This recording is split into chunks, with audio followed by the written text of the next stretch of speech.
خو لومړی به شروع وکړو د دغه نه د اف سي نه. زه به د اف سي بیا لنډه تبصره او د هغې لنډ تعریف هم تاسو ته زه ووایم چې اف سي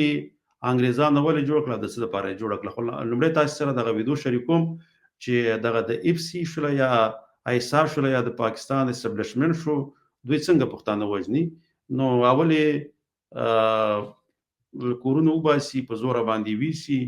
بیا وساتي او بیا وروسته په ډېر ظالمانه انداز سره وژني. تاسو اول دا ویډیو وګورئ. تاسو یونسه امین الله منیره او سنگینه هر څوک چې اوري خو واوري، زما ډیر بیکاره پوزیشن دی، په ډیر بیکاره حالات کې یم. دغه د اف سی والا چې کومه مطالبه ده، کوم ډیمانډ یې دی، کومه مطالبه یې ده، دا ورپوره کړي. که نه زمرمه زما ډیر بیکاره حالات دی،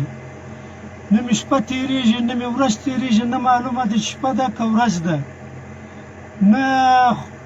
نه دا را معلومېږي چې زه چیرې یم، نه د ناستې پوزیشن شته نه د ولاړې پوزیشن شته.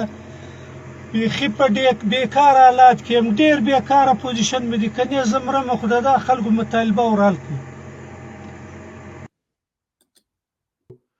ملګرو اف سی اصلا په 1909 کال کې د انګریزانو لخوا د دې بنیاد کېښودل شو یا جوړه شوله. دې ته لکه فرنټیر کور په نوم باندې دا یادېږي چې اذان دی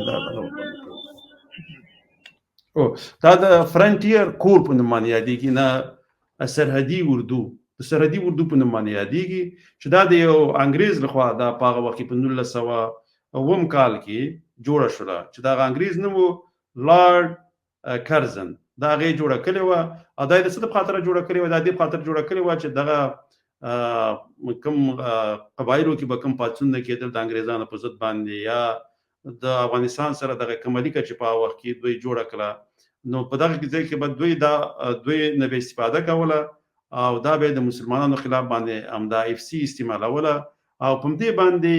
پښتانه افغانان د انګریزانو غلامان کړي وو. نو دې ته لکه دا یو د بیا تاسو ته نوم وایم اف سی فرنټیر کور. دا په 1909 کال کې د یو انګریز لخوا دا اف سی جوړه شوله. نو دا چې کله به انګریزان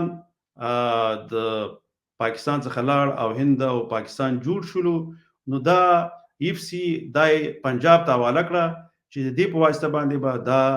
د بلوچان او پښتانه او دغه قبایلي منطقې خاص کر دا به په دې باندې به کنټرولوي او د دوی د لارې به پنجاب په دوی باندې ظلمونه کوي، هم د دوی د لارې به دغه پنجاب چې دی دغه پښتانه غلامان ساتي. بیا په دې کې چې دی تر 1950 کال کې په دې کې به د انګریزانو مشران هم وو چې د هغې د درجه چې بیا تقریبا یو ډګروال یا دا به چې هغې به کنټرولول. خو بیا په 1950 نه بعد بیا دا پنجاب ته حواله شولو، بیا ډایرکټ هغه د پنجاب د لارې دا کنټرولېږي. بیا چې کله تحریک طالبان جوړ شولو په 2002 کال نه تر 2009 کال پورې دې ته امریکې چې دی 20,000 میلیونه ډالر ورته ورکړه، 20,000 میلیونه ډالر یې ورکړه پاکستان ته، چې د دې پاکستان چې دی لکه دغه پاکستان اسټبلیشمنټ یا پنجابي اسټبلیشمنټ د دې لپاره چې به نوي تجهیزات یې مته برابر کړه او دا لکه دې ورته وایي اکوپډ کړه، که نه لکه چې په نوي دغه باندې چې نور هم پې دا پښتانه او بلوچان ووژني او دوی پې کنټرول کړي. په دې چې کله په 1990 کال کې چې کله بلوچانو پاڅونونه وکړه، نو همدې اف سی یا فرنټیر کور هغوی ډېر وځپل او ډېر ظلمونه یې ورسره وکړه. هغه کوم هغه لوکل خلک چې هلته وي، هغه مقامي خلک چې هغوی سره ډېر ظلم وکړو، هغوی د دې سره بیا ډېر نفرت پیدا شو، د دې کې ورسره په زړه کې ورته بغض او کینه پیدا شوله. فرنټیر کور همدغه دې ته بیا اف سی چې ورته دوی وایي. نو بیا لکه دوی بیا څنګه چل وکړو چې پنجابي اسټبلیشمنټ بیا دوی ته یو څه پیسې ورکړي، بیا به د دې اف سی د لارې هلته ځینې مکتبونه، ښوونځي او دا شیونه جوړول چې هغه بلوچان چې دي دوی ته که نه لکه دغه کې ده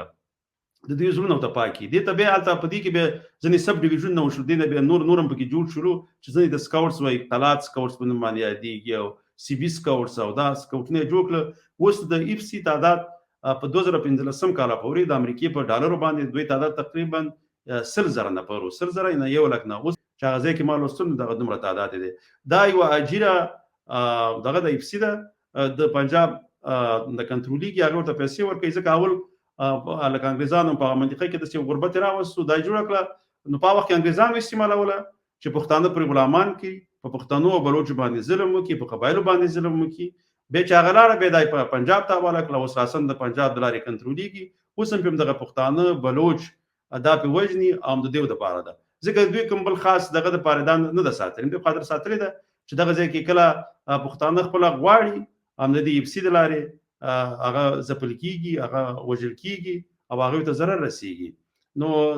دغه د افسید لکشندران تاریخ دي کې نورم ډیر څه دي خو هغه به زبر ورځ په دې باندې به مفصل خبرې وکم چې دا څومره سکوس لري سره کوم دوی استعمالېږي خو افسید چې ده د پردو لپاره پښتانه همیشه استعمال شوي دي که انګریزانو که اوس پنجابین دي